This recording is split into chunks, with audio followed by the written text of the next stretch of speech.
नमस्कार। हृदयर कवितार आज आसर को आपण मानक स्वागत। आज कवितार शीर्षक अभिमानी प्रिया। अभिमानिनी प्रिया मोर सी अल्प टिके चुलु बुली, छोट पिला परी भारी से चगली टिके पुणी लाजकुली। अभिमान तार सबु मो उपरे पानीर फटका परी, देखिदेले मते सबु भूली जाए सबु दिए से पासरी। अभिमानिनी मो प्रिया कहीदिए छाड़बुनी केबे हाथ, सारा जीवन को चलबू तो साथी होई तो जीवन मित। अभिमान तार सुना रूपा नुह प्रेमर दीपद कथा, प्रेम भरा टिके कथा होई गले भूली जाए पछ व्यथा।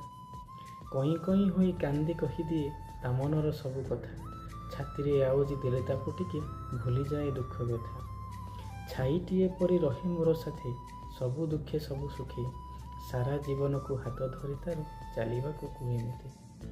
धन्यवाद। यदि कविताटी आपको निश्चय भल लगी, लाइक शेयर एवं सब्सक्राइब करेंगे। धन्यवाद।